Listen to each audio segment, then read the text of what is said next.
Okay, today I'm at Thorne Farm in Devon with Nigel Hawke. Nigel, successful trainer, buyer and breeder of young stock, and famously former Grand National winning jockey. Thanks for agreeing to talk to us today. So with we'll talk about the Grand National first of all. You're synonymous with it, having won it on Seagram in 1991, and having bought dual winner of the race, Tiger Row, for 10 grand, and then selling him again. So it's a Grand National sort of weekend, still a big weekend for you? Yes, I most probably end up going to Chepstow, but so be it, if you know what I mean. It's it's been there, done it, got the T-shirt. It's always there in the background. Yeah. How many times did you ride in the National? Twice. And did you win it on the second time or the first time? No, first time. Shut my eyes the second time, but first time, yeah, I won it first time. So what happened the second time? Rode Seagram the following season, but we'll come into that later on. But basically, by that stage, he shouldn't have been there. Okay, now you rode some big wins, other big race wins on Seagram. How did you originally get the ride? Amazing that Roddy talked to me last week and he still rides out for me. He keeps reminding me, he rode him in the Hennessy. Is that Roddy Green? Roddy Green.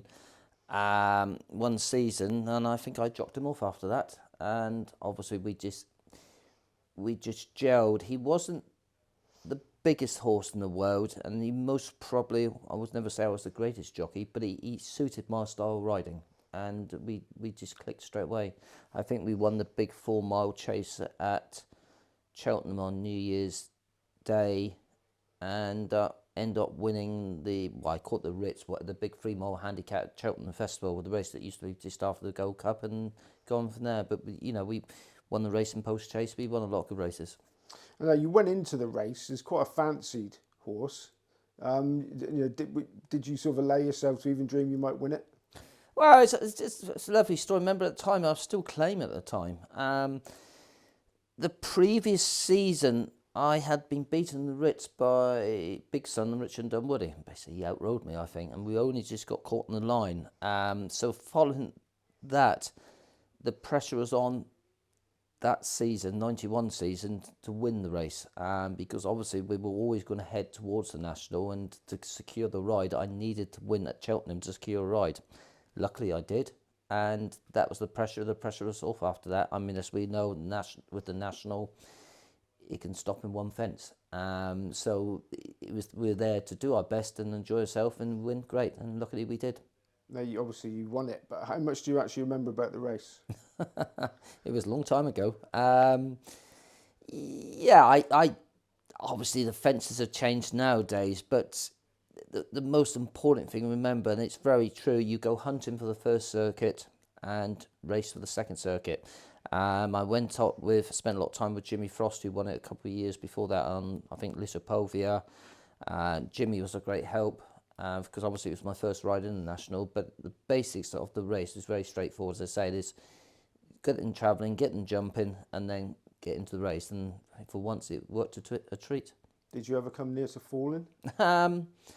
No, but there's a couple of times I think I was calling the cab or something like that. But I know I was upside ground court at one's fence. I can't remember its fence, and he was taking the mickey a bit because the hand came off the reins a bit. But no, to be fair to the horse, he took to it straight away. He was a pleasure to ride, and as I said, he was lucky. Me and him, we definitely gelled together, and we looked after each other. Now, you say it was a pleasure to ride, but for anybody watching it, I know you're all professional jockeys, but for anybody watching it, it looks terrifying. I mean, is it?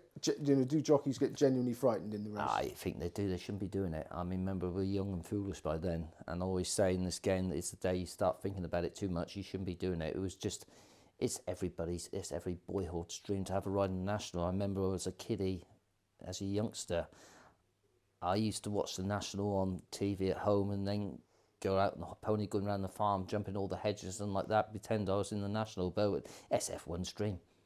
And during the race, how many times did you ever think you'd won it until you'd actually got in front? No, generally the race went great. As I said, we jumped around nicely the first circuit. We then quietly get into the race. Coming round the last bend, we are actually travelling very, very well all the way. Outside anti-dot, I think, something like that. And remember the horse that came second, Garrison Varner, won the Gold Cup 3 weeks before that, which doesn't happen nowadays. Mark kicked a long way from home, and I thought the race was gone. We were in our motions just to hold our position. Great, we win, but certainly second place. I jumped the last, thinking great, we'll be second, because it looked like the winner had kicked and the race was over. But the first time I actually realised the race was going to be won was at the elbow. I could see that Mark was in trouble, and we keep galloping, and the race was won at that stage, which was a great feeling because I knew by that stage we had won the race.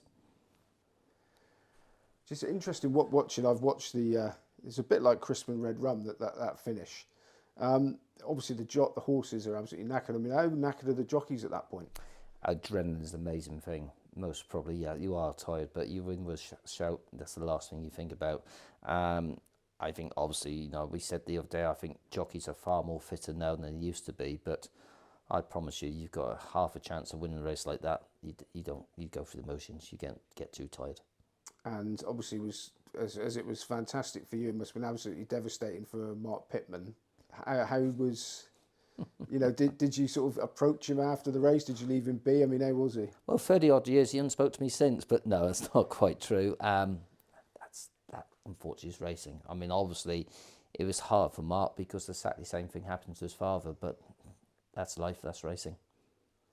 Okay, so how did it change your life? Did your career sort of transform after you won it? Yeah, it's most probably didn't do any harm, but how much good it did at times. I mean, remember back then, the whole structure of racing was different. You didn't used to be summer racing, but there'd be a lot of racing in August, September around the likes of Newton Abbot, Devon Exeter, still in places like that. And more than once I phoned up to ride a bad horse in a novice hurdle or something like that, and this is before agents. I said, well, I sort of got the attitude, you won the national, you won't give it that ride, which I could see where they're coming from, if you know what I mean, but you still had to make a business, you had to make a career out of it.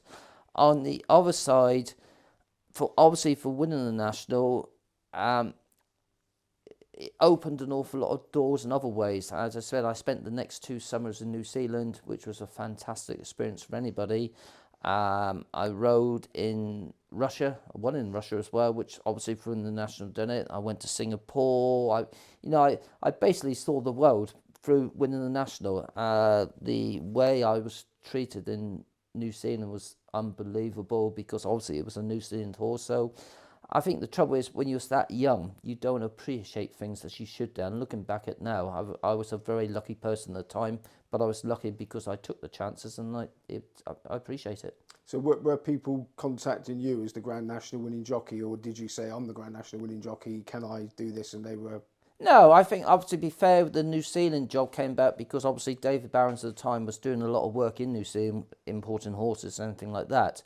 So the chances came along, but I went straight over them. For day one, I rode in the New Zealand Grand National, and it was just a fantastic learning curve. It was a fantastic experience. And as I said, all right, I'd done it, but I was very lucky to be given the chances I did. Yeah, we'll talk about that a bit later on. When was interestingly, when was the last time you actually watched the finish of that? Have you seen it so many times you're sick of it? No, not for a year or two. It was I don't get any better, I tell you. It's quite a unique style at times, but no.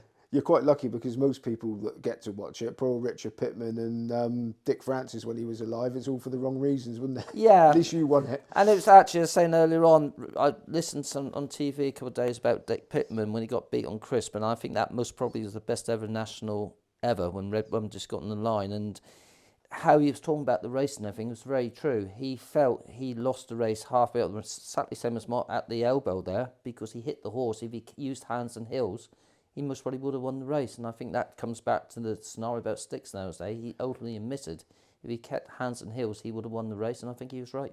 Right, so we'll go on to that a bit later on as well. So we're still going to keep on with the Grand National, right? So your second claim to fame, well, second and third really, is Tiger Row. Now, you people may or may not know that you bought Tiger Row for 10 grand. Yes. Originally. Yeah. So tell us a bit about how that came about and what attracted him to. First of all, where did you buy him from? Bought him from Doncaster, end of August, early September. At the time, we had just moved to Thorne Farm here. We were trying to make a business, so we were in the business of buying and selling horses all the time. I could see a little bit of a market of those Godolphin type horses, very well bred. He wasn't very big, but they were usually backward type of horses. He was bred to win a Derby, but he certainly wasn't going to win the Derby. I liked the horse. As I said, I got him at that price because he wasn't very big. And basically the plan was to, most probably at the time, to run in a bumper and sell him for a profit. But from day one we scored him, he was absolutely electric. So the bumper route went out, and obviously we went juvenile hurdling.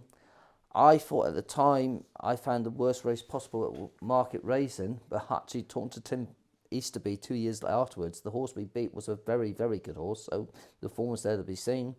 And by early December, I took him to Cheltenham and made a nice profit on him. But that was always a plan. People always say to me, oh, don't you wish you would have kept him? It's a silly question, really, because I know he was going to win 2 Grand Nationals and 5 at the festival. Of course I wished I kept him, but didn't know that at the time. And I think even then, we were always going to sell him. We made a nice profit on the day. He wasn't the biggest in the world. I did sell him to Gordon Elliott, saying I think he'll win at the festival, but I meant the Fred Winter, not that I didn't think he was quite good enough to win a Triumph. I thought he was good enough to win the Fred Winter, and got that a little bit wrong. But I said at the time he's a good horse, and he was a good horse. Nice notice in your office. No, it's not there now. I'm looking around. You had some nice correspondence from Connections after it's won the Grand National. Yeah, it's lovely actually. I mean, Michael Leary, he is what he is, and he gets a lot of stick. But he sent me a handwritten letter, which was a lovely thought, to be fair. And yeah, you see the other side of people, and it was very nice, very nice. So this is quite an obvious question. We know that the Grand National has changed a lot, been made a lot safer for the horses. Well, it's intended to make it a lot safer for the horses. How much has it changed from your day? Greatly. I know old men all say they were bigger and stronger and this and that in my time, but the National to me has moved too much. It's a glorified handicap in my eyes nowadays. Back then it was totally different. Instead, the greatest feat in the National was to jump round. I've always got that little bit of a fear because they've put the fences, done what they've done to the fences. They've brought speed into it.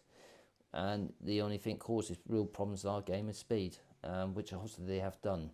It doesn't always quite make sense because the year before, I think Marcus Armitage won it on Mr. Frisk and it was a course record. So that doesn't always quite add together. But I think that they certainly don't want to change it anymore to the point they got now, because otherwise it's going to lose everything. And is it, as it stands at the moment, is it still a unique challenge to horse and rider? It always will be. I suppose we've got that problem in the last couple of years, the Irish. Is it just losing its attraction a little bit in this country, because more than half the runners are Irish horses at the present moment. We haven't got the personalities of horses in this country competing it. I was like saying that Lucinda Russell's horse, I think, is favourite this year, but to me, it's just lost its little bit of a glamour, its gloss. And finally, when you watch it on Saturday, even if you're watching it from Chepstow, would you be envious of those jockeys that are going out to ride in it? No, I was never the bravest anyway. But no, it's as it's Christ, it was a long time ago, and a lot of things have changed since then.